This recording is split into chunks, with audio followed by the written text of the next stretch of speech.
ఓం మహాగణాధిపతయే నమః. ఓం గురుభ్యో నమః. ఓం శ్రీమాత్రే నమః. పరమేశ్వర స్వరూపమైనటువంటి జ్యోతిష, వాస్తు మరియు ఇతర అనేకమైనటువంటి శాస్త్రములను మనకు అందించినటువంటి మహర్షులకి నమస్కారం.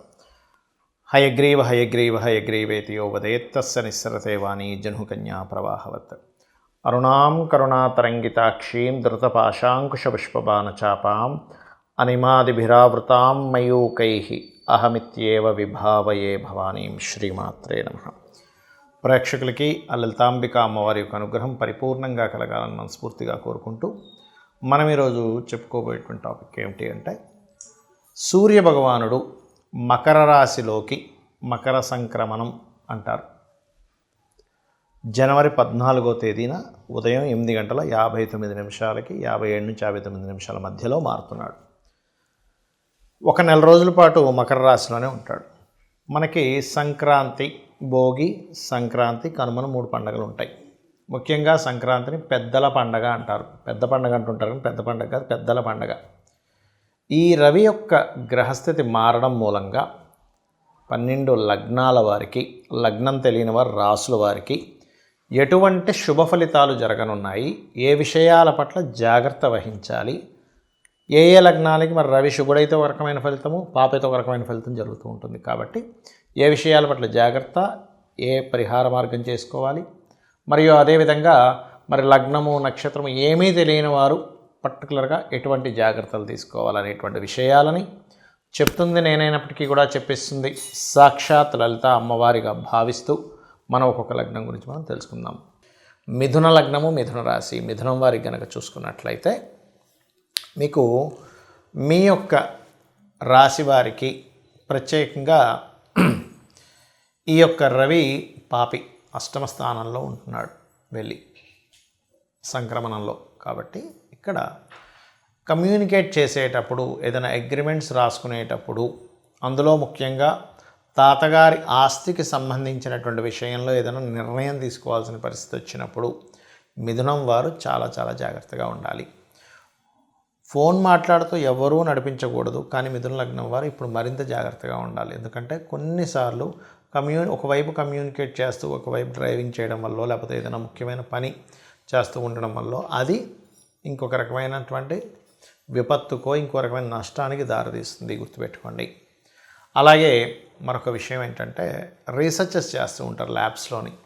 అటువంటి రీసెర్చెస్ చేసేవారు కూడా కొంత జాగ్రత్తగా ఉండాలి. కాకపోతే మిథునం వారు దీంతోపాటు కొంచెం సంతానము, ప్రేమ వ్యవహారాలు, ఎవరైనా ప్రేమించిన వారికి మీరు ఎక్స్ప్రెస్ చేసేటువంటి విషయము, షేర్ మార్కెటింగ్ రిలేటెడ్ సంబంధించిన విషయాలు, స్నేహితులతోని కాస్త జాగ్రత్త వహించండి. అలాగే మరొక విషయం ఏంటంటే, ఇక్కడ వ్యాపార అభివృద్ధి, వ్యాపార లాభాలు, అందులో ముఖ్యంగా మీరు పవర్ రిలేటెడ్ ఎనీథింగ్ పవర్ సంబంధించినటువంటి వ్యాపార సంబంధించిన వాటిల్లో మీరు చక్కటి లాభాలు వస్తాయి, అందులో ఎటువంటి సందేహం లేదు. అంటే మీరు చేసేటువంటి కృషికి లాభం కనబడుతుంది. కొన్ని విషయాలు మర్చిపోవడం వల్ల కొంచెం సంతాన సంబంధించిన విషయంలో కొంత తెలియని ఒక స్ట్రెస్ కూడా మీకు ఏర్పడుతూ ఉంటుంది. ఇక మీరు చేయవలసిన దేవతారాధన లలితా సహస్రనామాలు ఎక్కువగా చేయండి. రవిగ్రహం దగ్గర, కేతుగ్రహం దగ్గర దీపారాధన చేయండి. వీలైతే గోవుకి గోధుమ రవ్వ, బెల్లము, తీపి చపాతీలు తినిపించండి. అన్ని విధాలు బాగుంటుంది. సూర్యుడి యొక్క సంక్రమణం మకరంలో జరుగుతుంది కాబట్టి దీన్ని మనం మకర సంక్రమణము అంటున్నాం. అదే కుంభంలో అయితే కుంభ సంక్రమణము, మేషం అయితే మేషము, లేదా మీనం అయితే మీనం, ఇలా చెప్తూ ఉంటాం. అన్నిటికంటే ముఖ్యంగా మకర సంక్రమణం చాలా గొప్పది. ఎందుకు? ఆత్మకారకుడైనటువంటి సూర్య భగవానుడు మనకి కర్మస్థానాల్లో సంచరిస్తున్నాడు. దీనివల్ల దీన్ని పెద్దల పండగ అన్నారని మనం ఇందాక చెప్పుకున్నాం. ఈ పెద్దల పండగ రోజు మనం చేయవలసింది ఏమిటంటే, ఇంట్లో మనం పండగ వాతావరణంలో ప్రత్యేకంగా మన పెద్దలు ఎవరైతే ఉంటారో, తాతలు, ముత్తాతలు, ఒకవేళ తండ్రి గారు గతించినట్లయితే తండ్రి గారికి, లేదా తల్లిగారు స్వర్గస్థులైతే శివాక్యం చెందినట్లయితే వారికని, ఎవరైతే గతించిన వాళ్ళు ఉంటారో, సింపుల్గా చెప్పాలంటే వారందరికీ కూడా వారి పేరు మీద తర్పణాలు వదలడము, వారి పేరు మీద స్వయం పాకం ఇవ్వడము, వారి పేరు మీద బట్టల్ని పెడతారు. అంటే వాళ్ళకి చెందుతుంది ఖచ్చితంగా, అందులో ఎటువంటి సందేహం లేదు. దీంతోపాటు ఈ స్వయం పాకం ఇచ్చేటువంటి క్రమంలో ఒక్కొక్క వ్యక్తికి ఒక్కొక్క సమస్య ఉంటుంది. ఎప్పుడు అంటే జీవితాంతం వేధించే ఒక సమస్య ఉంటుంది. ఆ సమస్యకి స్వయం పాకంతో పాటు తత్సంబంధించినటువంటి పదార్థం దానం కనుక ఇచ్చినట్లయితే ఆ సమస్య ఖచ్చితంగా తీరిపోతుంది. అదేంటో చెప్తాను ఇప్పుడు నేను మీకు. ఉదాహరణకి కొంతమందికి చూడండి, చేసేటువంటి ఉద్యోగంలో పేరు ప్రఖ్యాతలు రాకుండా, ప్రమోషన్స్ లేకుండా ఇబ్బంది పడుతూ ఉంటారు. అటువంటి వారు ఖచ్చితంగా నువ్వులు, వీలైతే గోధుమలు అయితే ఇంకా అల్టిమేట్, గోధుమలు దానంగా ఇవ్వాలి. లేదండి కొంచెం ఉద్యోగం కోసం కూడా నాకు కొంత ఇబ్బంది ఉంది అని అనుకున్నవారు నువ్వులు గోధుమలు కలిపిస్తే చాలా మంచిది. స్వయం పాకం ఇచ్చే రోజు చెప్తున్నాను నేను మీకు. ఇది ప్రతి అమావాస్యకి చేయొచ్చు మీరు, లేదా ప్రతిసారి ఈ సంక్రమణం జరిగేటప్పుడు చేస్తే కూడా అద్భుతమైన ఫలితాలు వస్తాయి. మనకి క్యాలెండర్లో కనుక చూసుకున్నా మనకి యాప్స్లో కూడా దొరుకుతుంది. ఎప్పుడు మారుతున్నాడు సూర్యభగవానుడు అంటే అందులో చూపించేస్తుంది, నెట్లో కూడా దొరుకుతుంది మనకి ఈ ఇన్ఫర్మేషన్. ఈసారి మాత్రం మనకి 14 జనవరి ఉదయం 8:57 నుంచి 59 మధ్యలో మారుతున్నాడు ఆయన. ఇక కొంతమందికి మానసిక స్ట్రెస్ ఉంటుంది జీవితాంతం, ప్రతి చిన్న చిన్న విషయాలు కూడా స్ట్రెస్ అయిపోతూనే ఉంటారు.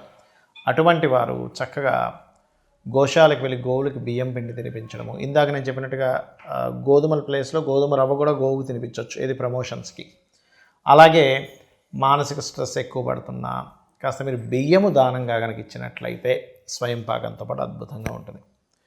మరికొంతమందికి ప్రతిదీ గొడవలు అవుతుంటాయండి. అది భూ వివాదాలు కావచ్చు, అన్నదమ్ముల మధ్యన గొడవలు కావచ్చు, భార్యాభర్తలతో గొడవలు కావచ్చు, ఎక్కువ అవుతున్నాయంటే మీరు అప్పుడు చేయవలసింది, మీరు కందులు అంటారు, కందులు 1 కేజీ-1/2, కందిపప్పు వేరు కందులు వేరు, 3 కందులు 1 కేజీ-1/2 తీసుకుని ఎరుపు రంగు వస్త్రంతో సహా మీరు స్వయం పాకం ఇచ్చేసినట్లయితే ఖచ్చితంగా మీకు ఆ యొక్క గొడవలకు సంబంధించిన దోషం అనేటువంటిది పోతుంది. అదేవిధంగా పెసలు, ఇది దేనికి ఇవ్వాలి అంటే మీకు వ్యాపార అభివృద్ధి అవ్వటం లేదండి, ప్రతిదీ మిస్కమ్యూనికేషన్స్ అవుతున్నాయి. మిస్కమ్యూనికేషన్స్కి లలితా సహస్రనామాల్లో ఒక గొప్ప నామం ఉంటుంది, ఓం కర్పూర వీటికామోద సమాకర్ష దిగంతరాయై నమః. చేసుకున్నట్లయితే ఖచ్చితంగా ఆ మిస్కమ్యూనికేషన్స్ అనేవి క్లియర్ అవుతాయి. అలాగే పెసలు దానంగా ఇవ్వడం, వీలైతే గోవుకి గోధుమ రవ్వని తినిపించడం. మరియు కొంతమందికి గురుబలం లేదు, ఇప్పుడు ఏ పని చేద్దామని ఇప్పుడు గురుబలం లేదండి, గురువు సరైనటువంటి స్థానంలో లేడు అందుకే ఎదగలేకపోతున్నాడు అంటుంటారు. అది నిజమే. గురువు కనుక సరిగ్గా లేనట్లయితే జన్మజాతకంలో, గురు బలం ఉన్నప్పుడు ఉండే జాతకం వేరుగా ఉంటుంది, గురువు సరిగ్గా లేనప్పుడు ఆ జాతకాలు వేరుగా ఉంటాయి. అలా ఉన్నప్పుడు పర్టికులర్గా ఏంటంటే గురువు ప్రత్యేకంగా వారికి జన్మజాతకంలో పాడైనందుకు ఈ స్వయంపాకంతో పాటు శనగలు ఎరుపు పసుపు రంగు వస్త్రము దానంగా ఇచ్చినట్లయితే స్వయంపాకంతో అద్భుతమైన ఫలితాలు వస్తాయి. దీంతోపాటు గోవుకి అరటికాయలు కూడా తినిపించండి. ఇక మరి కొంతమందికి వివాహం అవ్వదు, అలాంటప్పుడు ఉలవలు ప్లస్ బొబ్బర్లు 2 కలిపి ఇవ్వాలి స్వయం పాకంలో. గోవుకి కాస్త తీపి చపాతీలు పెడితే ఈ శుక్ర సంబంధించిన బొబ్బర్లు ఇవ్వడం వల్ల ముఖ్యంగా కేవలం వివాహం ఒకటే కాకుండా ఫైనాన్షియల్ క్రైసిస్, ఎక్కువ ఇబ్బంది పడుతున్నాం ధనం కోసం, ఖచ్చితంగా స్వయం పాకంలో మీరు బొబ్బర్లు ఇచ్చినట్లయితే ఫైనాన్షియల్ ప్రాబ్లమ్స్ తగ్గుతాయి. డబ్బులు రావాల్సింది కానీ ఆగిపోయింది అనుకునేవారు ఉలవలు ఎక్కువగా దానంగా ఇస్తూ ఉండాలి. అదేవిధంగా భయాలు ఉంటాయి కొంతమందికి, లేకపోతే ఏదో బ్లాక్ మ్యాజిక్స్ లాంటివి జరిగాయి అనేటువంటి ఒక భయం ఉంటుంది. ఇటువంటివి కూడా మన పూర్వీకుల్ని మన పెద్దల్ని కనుక తలుచుకున్నట్లయితే అటువంటి వాటిని కూడా వాళ్ళు పంపించగలుగుతారు బయటికి, ఏదైనా నెగిటివ్ ఎనర్జీ మిమ్మల్ని పట్టుకొని ఇబ్బంది పెడుతున్నట్లయితే, ఎందుకంటే వాళ్ళకున్న శక్తి అటువంటిది. కాబట్టి మీరు బొబ్బర్లు ఎలా అయితే ధనయోగం కోసం ఇవ్వమని చెప్పానో, అదేవిధంగా ఇటువంటి భయాలు, ఊహలు, అపోహలు, ఏదో తెలియని ఒక భయం వేస్తుంది అనుకునేటువంటి వారు ముఖ్యంగా మినుములు దానంగా ఇవ్వాలి పెద్దలకి. అలాగే కొన్నిసార్లు జాబ్ సంబంధించిన సమస్యలు ఉండేటువంటి వారు తెల్ల నువ్వులు దానంగా ఇవ్వడము. మరియు ప్రతిదీ ఆటంకం జరుగుతుంది నా లైఫ్లో, అసలు ఏమి చేద్దామన్నా నాకు ముందుకు కలిసి రావట్లేదు అని అనుకునేటువంటి వారు ఉలవలు దానంగా ఇవ్వడము, గోవుకి గ్రాసం తినిపించడం, ఇవి చేస్తూ ఉండాలి. అయితే దీంతోపాటు మీ జన్మజాతకంలో అసలు మీరు ఏ సమస్య ఎదుర్కొంటున్నారో ఆ సమస్యకి సంబంధించిన గ్రహం ఏమిటి, ఆ అధిపతి ఎలా ఉన్నాడు అనేదాన్ని స్పష్టంగా చూసుకొని మీరు అడుగు ముందుకు వేసినట్లయితే ఖచ్చితంగా మీకు సమస్య అనేటువంటిది క్లియర్ అవ్వడం జరుగుతుంది. శ్రీమాత్రే నమః.